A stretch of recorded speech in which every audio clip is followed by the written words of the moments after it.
Les amis, une petite vidéo rapide pour vous parler de la Leapmotor T03 proposée par le groupe Minicone, que je remercie pour ce prêt. Petit essai rapide parce qu'il fait trop chaud, donc il faut trouver de l'ombre. Voilà, je suis sur le parking de Jean Casino pour vous parler de cette petite citadine chinoise électrique.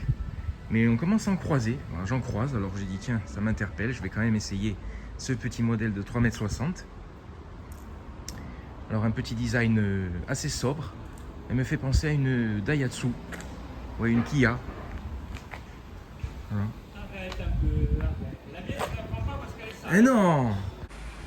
Alors au niveau de l'intérieur, on va démarrer la voiture avec le bouton de démarrage ici. C'est très très simple. Il y a deux écrans. Voilà, elle est démarrée. Il y a un petit bruit électrique, entre guillemets. Un écran ici, un écran ici. Ici, il n'y a rien. Voilà. Très bonne visibilité. Et c'est tout. Voilà, les commandes de vitres, de rétroviseur, une poignée. Alors là, elle sonne parce que la portière est ouverte. La caméra norme GSR2 imposée par l'Union européenne qui vous surveille.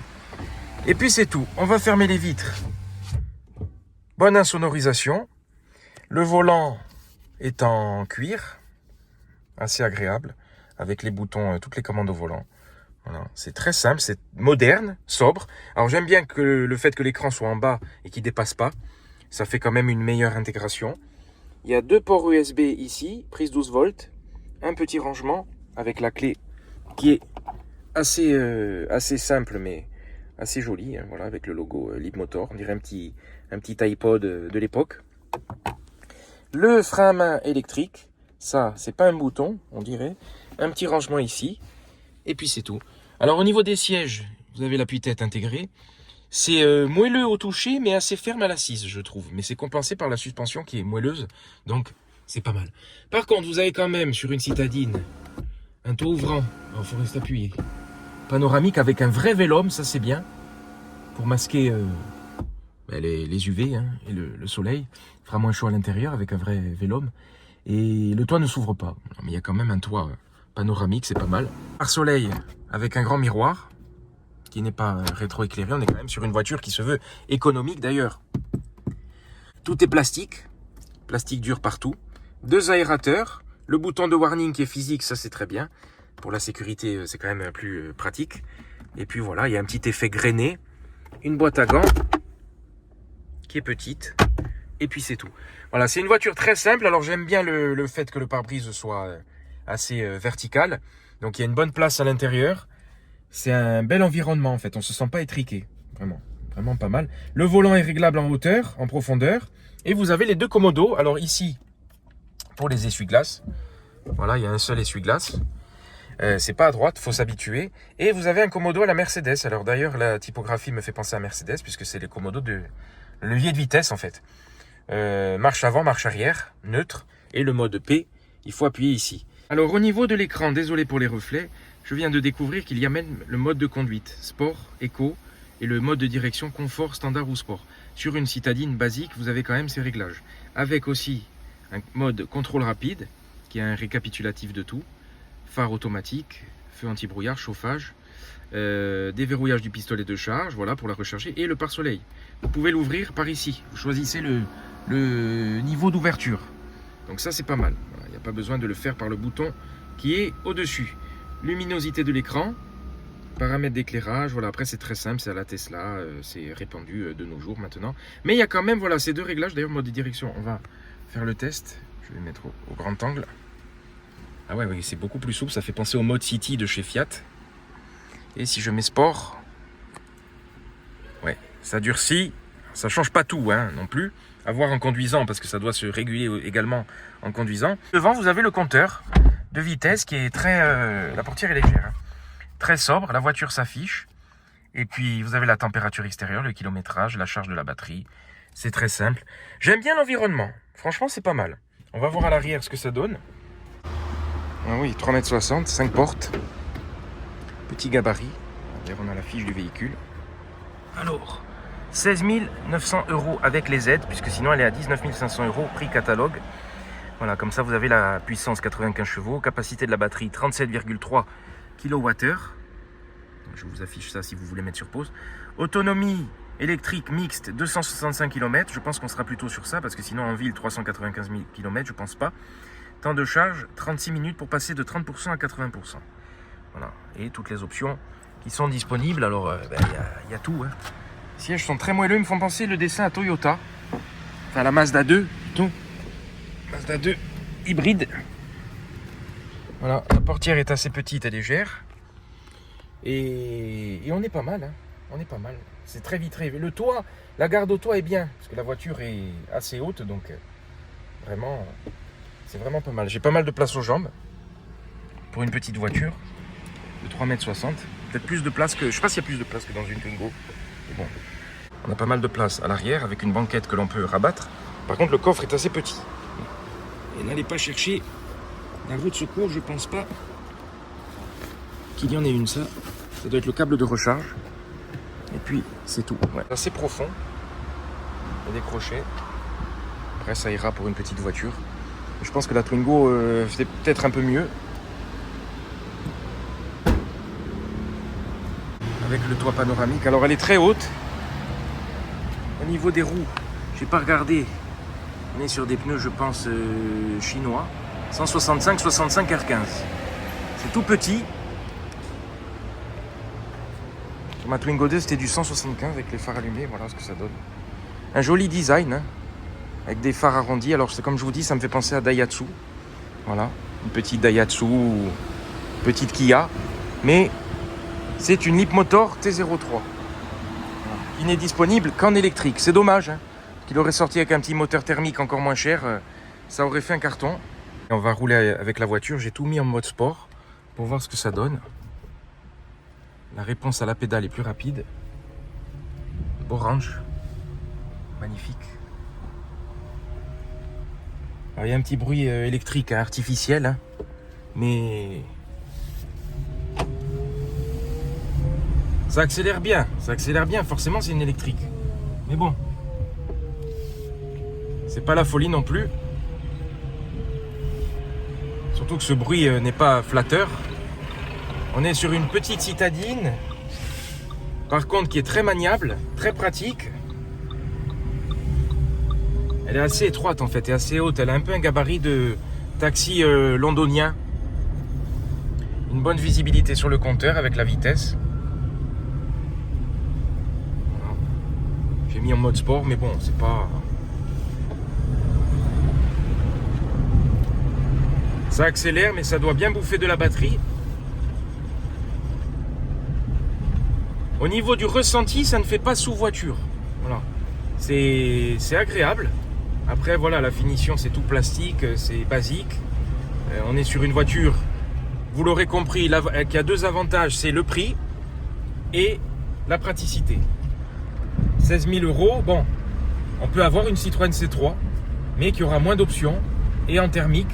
Après, ça dépendra de vos besoins. Mais si vous cherchez une petite citadine, elle a une recette très simple. À la radio, ce que ça donne.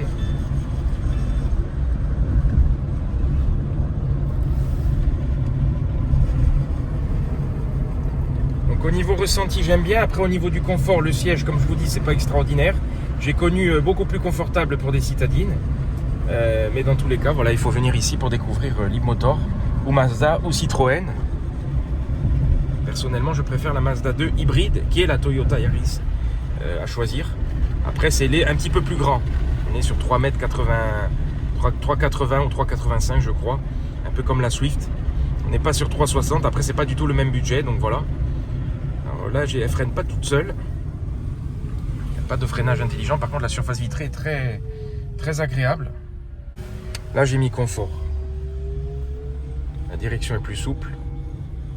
Une petite vidéo très simple pour vous faire un petit tour de la Leapmotor T03. Je commence à en croiser, je comprends pourquoi, puisqu'elle a l'avantage du prix et du gabarit et de la polyvalence. Il y a quand même 5 portes, il y a quand même assez de place, une bonne visibilité. La garde au sol est assez haute, donc c'est pas mal aussi. Le clignotant est agréable. Ça va.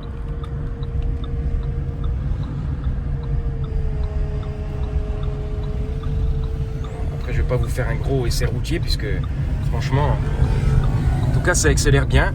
Mais les pneus, voilà, tenue de route, ça n'a pas l'air d'être de la grande folie, hein, forcément. Hein. On est sur des petits trous, on est sur une citadine. Ce n'est pas la vocation de la voiture. Mais en tout cas, regardez la place qu'il y a. Et vraiment un bon rapport qualité-prix. Alors, on va manœuvrer avec la voiture. Regardez comme ça braque. Ça braque très très bien. L'avant est très court. Marche arrière, c'est ici. Et vous avez une grosse caméra de recul. Très facile à prendre en main. Une voiture vraiment facile, agréable. Il n'y a rien à dire. Hein. C'est pas parce qu'elle est chinoise que c'est une sous-voiture. Hein, puisque de toute façon, ils sont en train de bouffer tous les marchés. Leap Motor fait également ça. SUV, hein, pourquoi pas l'essayer. Mais je voulais vous faire un petit tour rapide. C'était imprévu que je vous fasse cette petite vidéo. Faut pas que j'abîme quoi que ce soit. Le beau Mazda CX-60 diesel qui va être livré, qui est sublime. Voilà, on a deux philosophies sur le même parking. Enfin, on en a même plusieurs. Regardez la DS9 hybride qui est toujours à vendre. Voilà, frein à main électrique. P. Et pour couper, c'est ici. Alors c'est un intérieur bicolore avec un peu de noir laqué. C'est plutôt gris clair et gris un peu plus foncé. Non, c'est pas mal. Hein. Là, c'est un peu... C'est en tissu. Alors ici, il y a un rangement pour un sac. Ça, c'est un peu flottant. Donc ça, c'est pas mal. Je découvre petit à petit. Et puis, regardez comme c'est moelleux. Ça me fait penser à la Mazda 2 hybride. Un peu de noir à laquer. Ils ont fait un joli truc. Hein. Il y a un petit dessin ici. Je le découvre. Un petit dessin. Voilà, la petite T03. Regardez comme elle est haute. Hein. Y compris la garde au sol. Mais elle est mignonne. Hein. Elle est mignonne. Alors je ne l'ai pas vue dans d'autres coloris. Je la croise beaucoup en blanc. Enfin, c'est un blanc un peu glacier qui tire sur limite un peu le gris. Mais c'est mignon. Après, voilà, c'est un design sobre. Hein, avec ses petits feux en rondeur. Et ça me fait penser à la Daihatsu. Je ne sais plus quel modèle, mais voilà. Les jantes sont simples. Il y a des protections en plastique. Voilà. Petit tour de la Leap Motor. Voitures chinoises qui vont inonder le marché. Alors pour ouvrir, il faut appuyer ici. Et voilà. Petit rétroviseur qui ne se rabatte pas. J'ai plein de clés parce que je vais vous filmer autre chose en vitesse. Et voilà, quand même un volant en cuir. Facile pour rentrer, facile d'accès. Voilà, c'est pratique également, je pense, aux personnes âgées voilà, qui ont un petit budget. Enfin, petit, c'est quand même 16 000 euros. À l'époque, je vous aurais dit, c'est une voiture à 10 000. Hein. Voilà, il faut bien voir que l'inflation est passée par là. Mais bon, 16 000 euros pour une voiture toute équipée, caméra de recul, bip, toit panoramique, clim, bien évidemment, boîte automatique, hein, puisque c'est une électrique et tout, commande au volant, régulateur de vitesse, etc. Alors vitesse max 130 km/h, voilà. Elle est limitée. Donc sur l'autoroute, par contre, on est vraiment sur une pure citadine. Siège réglable en hauteur, 5 places, voilà, avec un bel accès. Là, le siège est réglé pour ma taille d'1m70. Et puis regardez à l'arrière la place que vous avez. Par contre, le coffre, voilà, n'est pas énorme. Mais bon, il y a les batteries en dessous aussi, c'est pour ça qu'elle est haute. Et puis voilà. Pas grand chose à dire, hein. Ils n'essayent pas une Lamborghini, mais ils ont mis quand même un tapis qui fait toute la longueur de la voiture, voilà. Donc même pour le troisième passager, c'est pas mal. Tout en plastique, mais bon, c'est pas... ça ne choque pas, quoi. Les écrans sont bien intégrés.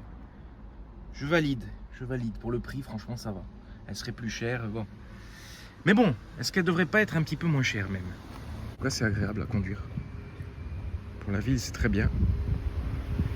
Elle paraît même plus petite que 3,60 m. À l'avant vous avez cette grosse calandre. Voilà. Dites-moi si vous connaissiez Leap Motor, si vous avez ce modèle ou si vous connaissez ce modèle. Regardez, pourquoi pas prendre ça? On est sur les mêmes dimensions, à peu de choses près. Honda Cross, je préfère moi personnellement. avec le moteur 70 chevaux à l'ancienne, beaucoup moins cher en occasion. Je crois qu'on est sur 11 000 €, avec un petit kilométrage. Deux visions de l'automobile.